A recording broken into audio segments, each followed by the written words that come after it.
the U.S. role around the world has been on the decline. And I think that's something that one has to realize.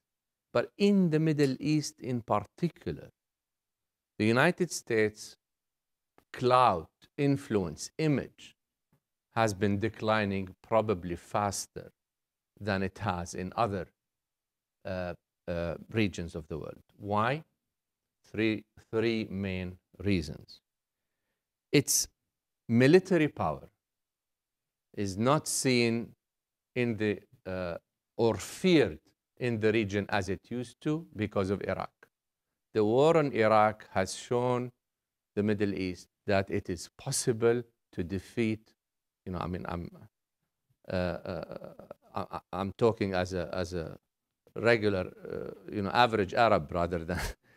For the average Arab, the war on Iraq has shown that it is possible to defeat the United States militarily.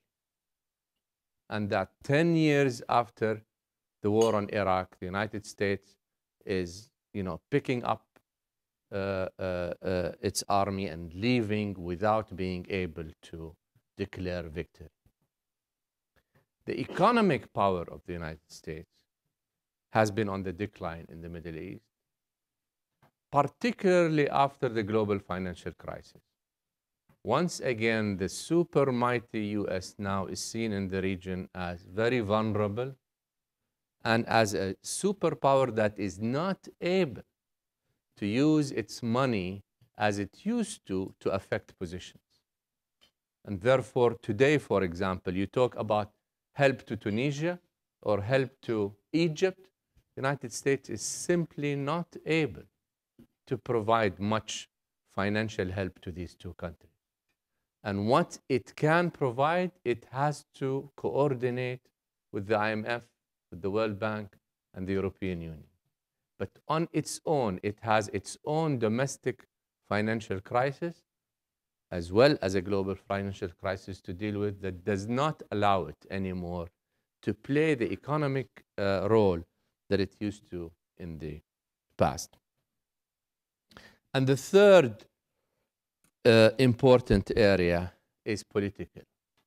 The United States' political role in the region has been also on the decline for two reasons.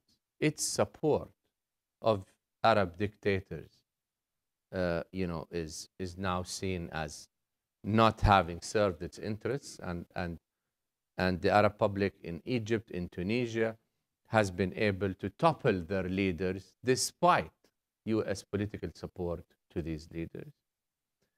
But more importantly, it is because of the Arab-Israeli conflict. The United States, which is seen in the area as the only power today able to bring the two sides together, is not doing so. And as a result, the average Arab looks at the US and says, if you cannot help me on the Arab-Israeli conflict, if you cannot help me on reform, if you cannot help me on the economy, why should I listen to you as I used to?